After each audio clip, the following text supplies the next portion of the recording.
This morning, I am joined by more than 130 organizations, associations, and businesses that share in this urgency and understand that immense impact transportation has on families, businesses, and every one of our communities.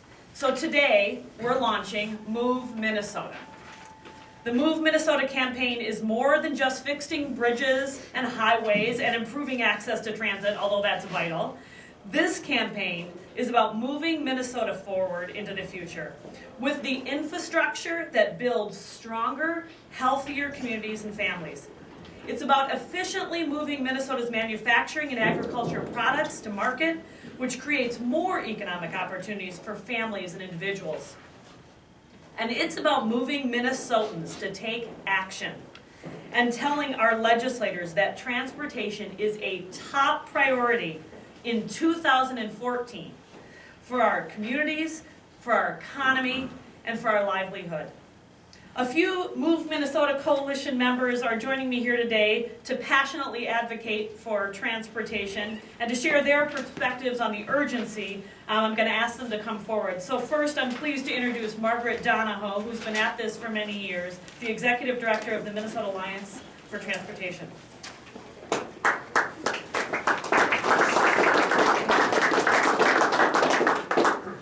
Thank you. The Minnesota Transportation Alliance is a statewide coalition of organizations that are both public sector and private sector that have been working for over 100 years to improve Minnesota's transportation system. And the Transportation Alliance was a leader in the effort back in 2008 to get a transportation funding bill passed, and we were very pleased when the legislature understood the need and the importance of increasing funding and passed a bill in 2008. And thanks to that bill, many projects that Minnesotans are driving on and using today would not be where they are today if it hadn't been for the passage of that bill and the funding that it provided. Projects like the Highway 169 and 494 interchange would not be done right now. And that project was actually very important in attracting Shutterfly to build its Midwest facility in Shakopee. Other projects, the Central Corridor Light Rail Line, which we now know will open in June, would not be opening in June if it hadn't been for the bill that passed in 2008. So that project has generated more than $1.7 billion in new development and created 120 new businesses along that corridor. So we also know that other major river crossings, the Hastings Bridge, Red Wing, Winona, St. Cloud, and major bridges in St. Paul would still be waiting to be repaired and replaced without that funding. But since 2008, we have used up a lot of the bonding proceeds that were allocated under that bill, and basically MnDOT has maxed out the credit card when it comes to issuing trunk highway bonds. We also know from the latest highway report that MnDOT is really only planning to do maintenance and preservation of existing pavement and bridges. That's about all they can do, and not even do a very good job of that without more funding for 20 years. So right now, more than half of the state's roads and bridges are in poor or mediocre condition. Nearly 2.5 million commuters drive across more than 1,000 deficient bridges every day in Minnesota. Companies like Golden Plum Chicken lose more than $225,000 annually in fuel costs related to highway congestion. And our current transit systems are not able to keep up with the demands. And that impacts a lot of businesses that need to get workers to the job. Only 10% of employers in the Twin Cities metropolitan area are conveniently served by transit. And in greater Minnesota, transit systems struggle to get people to work, to school, to medical appointments, and the demand is growing all the time, especially as the population ages and people want to stay in their own homes and their own communities. So without sustainable new funding for transportation, we really are risking Minnesota's economic future. It will be that much harder to export products, to attract businesses to our state, and for the businesses that are here to expand, to conduct business, to ship products around the state. So our campaign is not just about raising new money for transportation, though. We also understand that every government agency needs to make sure that dollars are spent as efficiently as possible, and that the department is transparent about how taxpayer dollars are being spent. We know that MnDOT has made a lot of strides in becoming more efficient, in changing how they deliver products or projects. And one example of that is the new Hastings Bridge, which really used some innovative delivery techniques. The original estimate for that bridge was $300 million. The actual bid cost was $150 million. And there are a number of major bridge projects like that. And those hundreds of millions of dollars were then reinvested and used to fix pavements all across the state. So we know that when dollars are spent efficiently, we can do more with limited funds, and we think that the state has a pretty good track record of doing that and will continue to do that with additional funds. But we have to be clear, we're not going to have that situation happen with every project, and the needs are just huge. We have fallen so far behind in meeting our transportation needs that doing things more efficiently will not solve this problem. We might be able to address 10% of the problem that way, but that still leaves us with 90% of the funding gap. So we know that we absolutely have to have new funding sources that are sustainable, and will take care of the long-term needs that we have for roads, bridges, transit, bike, and pedestrian connections. And I'm going to turn it over to Shar Knutson. Good morning, I'm Shar Knutson, President of the Minnesota AFL-CIO. Nice to see all of you here.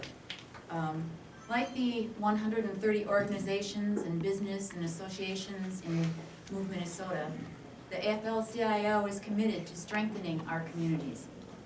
And that's not just a talking point for us, it's what more than the 300,000 union members in this state do every day. And when we talk about building new roads and bridges and transit lines, it's working Minnesotans who are laying the steel, the concrete, and the asphalt. And when we talk about inspecting bridges and roads, it's working Minnesotans that identify those problems with them, those structures, and fixes them. And when we talk about transit, it's working Minnesotans who are driving the buses, the light rail, and the commuter trains. For us at the Minnesota AFL-CIO, investing in transportation is about creating opportunities for families and businesses across the state. It's about family-sustaining jobs and strengthening our economy. It's about keeping Minnesota a leader in job growth, economic development, and quality of life. I know you probably have heard about the opportunities being created in Shakopee and along University Avenue, including the redevelopment of Sears, which is just across the street and is a neighbor of ours. And it's because of investments made in transportation. That's what made it happen. Transportation is an artery system for economic development for towns throughout Minnesota. When that system becomes congested or obsolete, it cuts the vital blood and oxygen needed for continued economic progress. And today, our artery systems are showing stress, and Band-Aid approaches only slow the inevitable. Slows it down. It slows down the sluggish in economic growth. It slows down unequal access to transportation and jobs, and it makes a burden on family incomes. That's why the AFL-CIO and all the members that you see today are committed to making transportation an immediate priority, starting now. From the expansion of the Mall of America to the making of strategic investments in education and the tax changes that levy the playing field for Minnesota families, this legislature, when you think about it, they have already laid significant groundwork to making Minnesota economically competitive. But let's be real, if many of these investments that have been made, think about it, they could be wasted if we fail to properly invest in transportation. So the path to the state's long-term economic success must include transportation, and it needs to be a priority. Thank you. Thank you. I am Tom Kuntz, Mayor of the great city of Owatonna. Owatonna is located on Highway 14 and Interstate 35. Our Chamber Department has said that a large percentage of growth that occurs in southern Minnesota occurs along Highway 14. Shar is 100% correct. Transportation brings vital oxygen and blood into our cities. We understand this in Owatonna. We are not an island of the state. Owatonna is a vital hub of commerce in Minnesota and a significant connection between Rochester and Mankato. We are linked to Faribault, Overlea, Austin. I even know residents that drive into the Twin Cities every day for work. Whether it is mail, Federated Insurance, or Truth Hardware, our community and employees need and workers need a safe, efficient transportation system.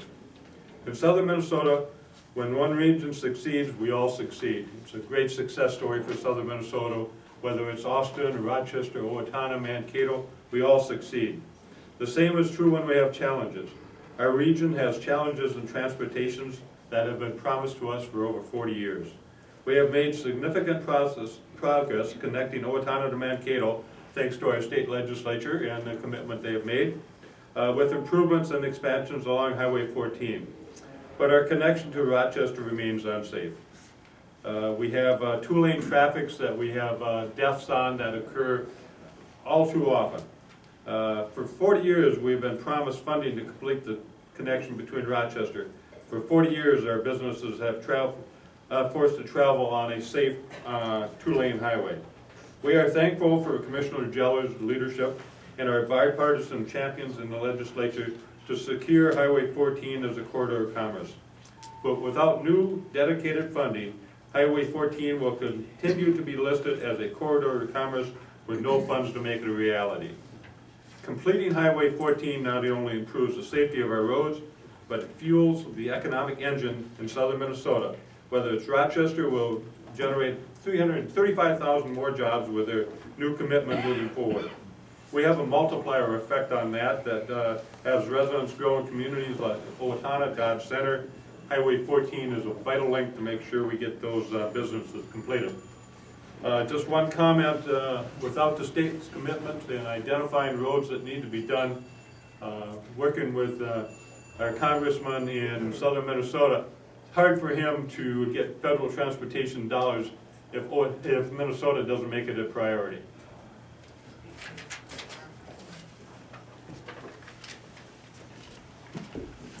Hi, I'm Barb Thoman. I'm the Executive Director of Transit for Livable Communities, and my main culprit is that the ringing phone in the back of the room belongs to me. So you can take that bag and you can just toss it out into the snow, and I apologize to everyone for that.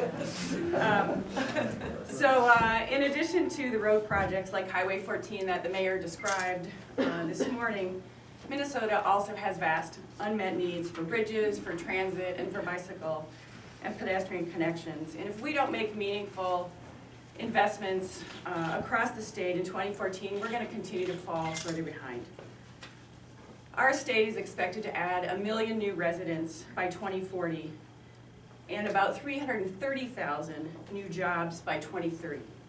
So without new investments in transportation, we cannot meet the surging job and residential growth or address the changing needs of today's workers. Our current transportation limits our full economic potential. So across the state, our transit systems have become just as important to commerce and to job creation as roads and bridges.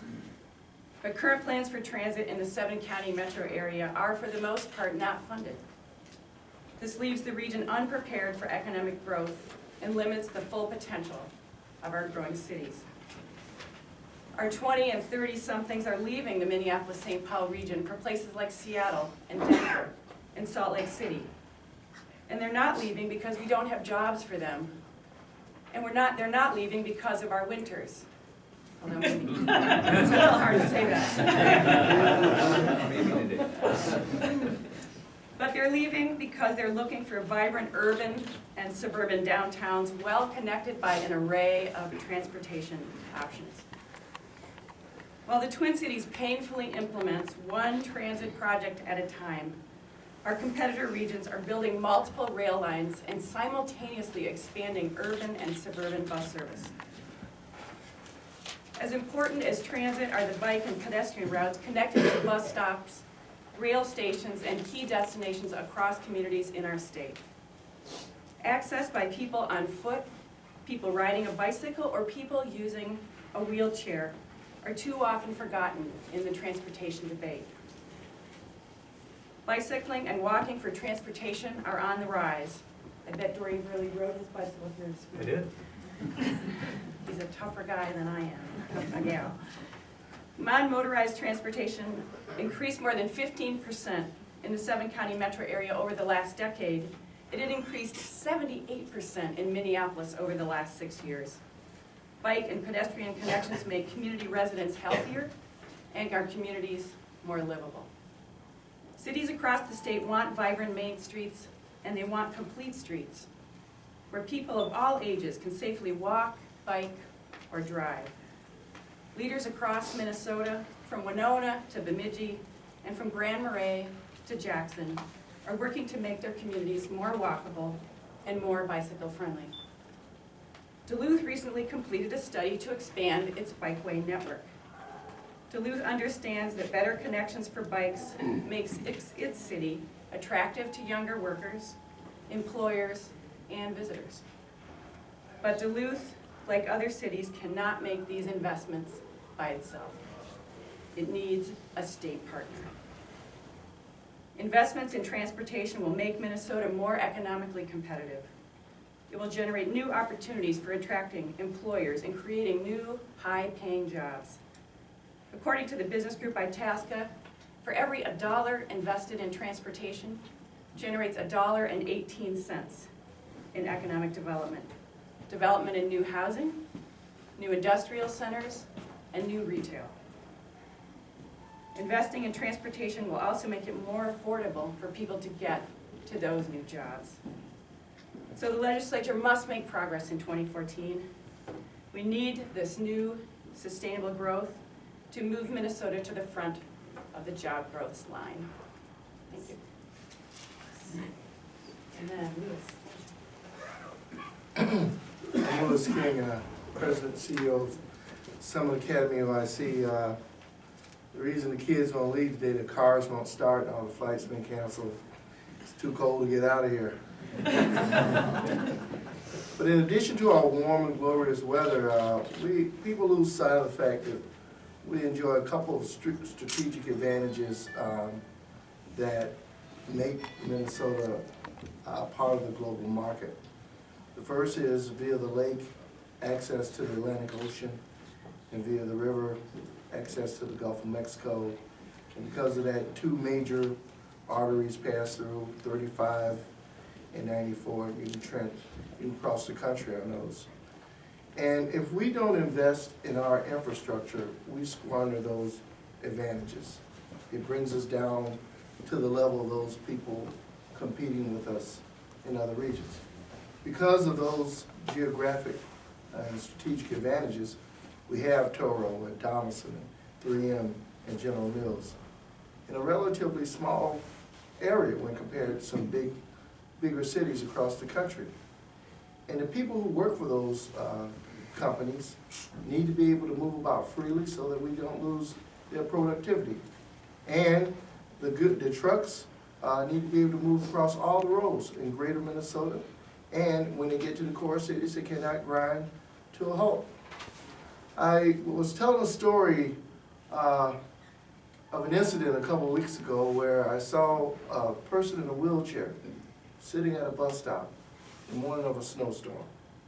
We have to have transit that's accessible to all, regardless of physical limitations. And I'm reminded too that if you don't own an automobile and you live in East St. Paul, Eden Prairie might as well be in South Dakota. You cannot get the people to the jobs. We have structural mismatches. And as we move forward and our population becomes more diverse and younger people. We need to be able to move those people efficiently and effectively so that our companies can maintain their productivity and we can remain competitive in the global market. 130 organizations, people, and associations have come together to ensure that we maintain our competitive strength. We will spend this year at the legislature. We urge all of you to join us as we carry this message forward so that we can move all of Minnesota. Thank you very much.